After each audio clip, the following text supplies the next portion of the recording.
जय श्री कृष्ण भक्तों कार्तिक महात्म्य का 15वां अध्याय। राजा पृथु कहने लगे कि हे नारद जी, भक्त वत्सल भगवान की पूजा का इतिहास सुनाओ। तब नारद जी बोले कि हे राजन, एक पुरातन इतिहास कहता हूँ, सो सुनो। पहले चौल नाम का एक राजा कांतिपुर में राज्य करता था। उसके राज्य में कोई भी दुखी, पीड़ित तथा दरिद्री नहीं था। सारी प्रजा अत्यंत सुखी थी। उस राजा के नाम पर उस देश का नाम भी चौल देश पड़ा। एक समय वह राजा बड़े बड़े मणिमुक्ताओं से भगवान की पूजा करके वहीं मंदिर पर बैठ गया। उसी समय उसी नगरी के विष्णु शर्मा नामक ब्राह्मण ने बहुत से तुलसी दल और जल से भगवान की पूजा की। उसके तुलसी दलों से राज्य द्वारा भगवान पर चढ़ाए गए मणिमुक्ता आदि ढक गए।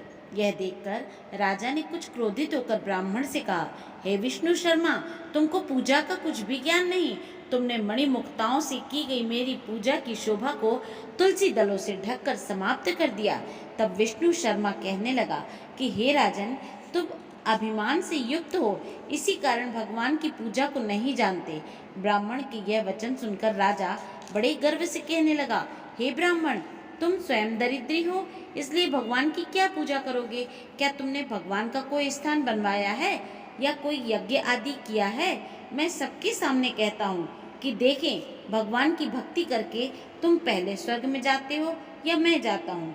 इतना कहकर राजा ने गुंगल ऋषि को आचार्य बनाकर बड़े बड़े यज्ञ आरंभ कर दिए। साथ ही ब्राह्मणों को बहुत सा द्रव्य दान देने लगा। विष्णु शर्मा भी सदा की भांति भगवान का पूजन करता रहा। उसने 5 नियम लिए, माघ तथा कार्तिक के व्रत, तुलसी वन रोपण, एकादशी का व्रत तथा ओम नमो भगवते वासुदेवाय नमः इस मंत्र का जाप। साथ ही दिन रात भगवान का कीर्तन करने लगा। चलते फिरते उठते बैठते सदैव भगवान का स्मरण करता रहता। एक समय भोजन करता। एक दिन विष्णु शर्मा ने रसोई बनाई तो कोई खाना उठाकर ले गया। उसने फिर रसोई नहीं बनाई कि सायंकाल का व्रत भंग ना हो जाए और भूखा ही सो गया।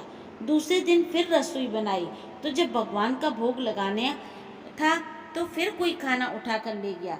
इसी समय 7 दिन तक यही क्रम चलता रहा। यद्यपि विष्णु शर्मा भूख के मारे व्याकुल हो गया, परंतु उसने सत्संग के समय के भंग हो जाने के भय से दूसरी बार रसोई नहीं बनाई।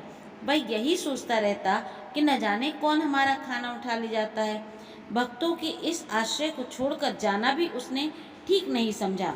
फिर सोचा, आज अच्छा, मैं पूरी तरह ध्यान रखूंगा और देखूंगा कि कौन खाना उठाकर ले जाता है। ऐसा विचार करके वह एक स्थान में छुप कर बैठ गया। थोड़ी देर में क्या देखता है, एक अति दुर्बल चांडाल जिसका शरीर केवल अस्थियों का पिंजर बना हुआ था, छिप कर आया और वहां से खाना उठाकर चलने लगा। उसको देखकर विष्णु शर्मा के मन में अति दया उत्पन्न हुई और वह कहने लगा, भैया, रूखा भोजन मत ले जाओ, मेरे पास थोड़ा सा घी है, वह भी ले जाओ। ब्राह्मण के यह वचन सुनकर डरा हुआ वह चांडाल भागता हुआ ठोकर खाकर गिरा। तभी विष्णु शर्मा भी उसके समीप पहुंच गए और एक वस्त्र लेकर उस पर हवा करने लगे। थोड़ी देर बाद ब्राह्मण क्या देखता है कि उस चांडाल की जगह शंख, चक्र, गदा, पद्म तथा वनमालाधारी भगवान विष्णु वहां लेटे हुए हैं। उसी समय ब्राह्मण ने भगवान के चरणों में गिरकर नमस्कार किया। तभी इंद्रादि देवता भी वहां पर आ गए। ऋषि लोग वेद मंत्रों से उनका पूजन करने लगे।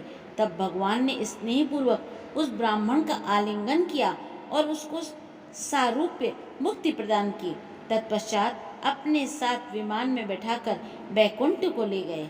यह चरित्र देखकर चौल राजा अत्यंत दुखी हुआ और उसने आचार्य गुंगल ऋषि को बुलाकर कहा कि यह सब क्या हो रहा है?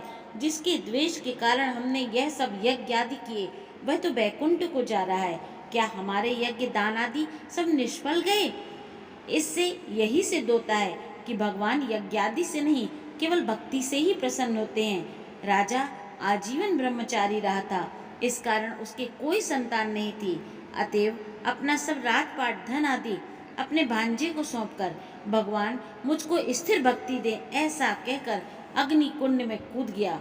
यह देखकर गुंगल ऋषि ने क्रोध में आकर अपनी शिखा उखाड़ ली तब से अभी तक चौल देश में भांजा मामा का उत्तराधिकारी होता है और आज भी गुंगल गोत्र के ब्राह्मण सिर पर शिखा नहीं रखते। राजा के अग्निकुंड में गिरते ही भगवान अग्निकुंड में प्रकट हो गए और उसका आलिंगन कर उसे सारूप्य मुक्ति प्रदान कर दी। इसके पश्चात भगवान विष्णु ने विष्णु शर्मा को पुण्यशील तथा चौल राजा को सुशील नामक अपना द्वारपाल बना लिया। अतः श्री कार्तिक महात्म्य 15वां अध्याय समाप्त। जय श्री कृष्ण भक्तों।